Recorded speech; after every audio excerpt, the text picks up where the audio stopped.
జిల్లా కాంగ్రెస్ పార్టీ వికలాంగుల విభాగం అధ్యక్షుడు సభ్యులు విజయ దుర్గారెడ్డి మాట్లాడుతుంది.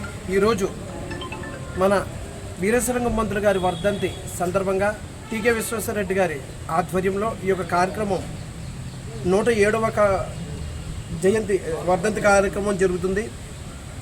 అలాగే వీరేశలింగం మంత్రులు గారు సంఘ సంస్కర్త అయినటువంటి ఆయన తన సొంత డబ్బుతో ఎంతోమందికి వితంతు వివాహాలను జరిపించి దేశంలోనే ప్రప్రథమంగా వితంతు వివాహాన్ని జరిపించి ఈరోజు ప్రజల్లో చైతన్యం కల్పించినటువంటి వ్యక్తి ఎవరైతే ఉన్నారంటే అది వీరేశలింగం పంతులు గారు.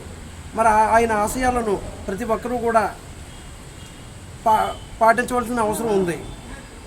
తన సొంత ఖర్చులతో విద్యా సంస్థలను ఏర్పాటు చేసి ఎంతోమందికి విద్యను అందించారు. కులాలకు అతీతంగా మతాలకు అతీతంగా ఈరోజు రాజమండ్రిలోనే దాదాపుగా 3,50,000 మంది చదివి ఉన్నారంటే మనం అర్థం చేసుకోవచ్చు.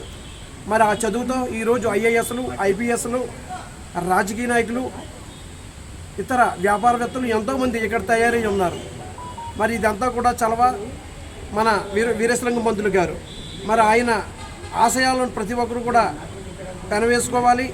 అలాగే ఏవైతే ఇనేస్పేట అనే ఏరియా ఉందో ఆ ఇనేస్పేట ఏరియాలోని కూడా స్కూల్ ఏర్పాటు చేసి ఎంతోమందికి విద్యను అందించిన వ్యక్తి వీరేశలింగం పంతులు గారు. మరి ఆయన పేరుని ఇన్నిస్పేట అనే ఇంగ్లీష్ ద్వారా గారి పేరు తీసివేసి ఎంతోమందికి ఉపయోగపడినటువంటి వ్యక్తి వీరేశలింగం గారు. ఆయన పేరు మీద వీరేశలింగం పేట ఏర్పాటు చేయాలని పెద్దలైనటువంటి వారికి కూడా తెలియపరచడం జరిగినది.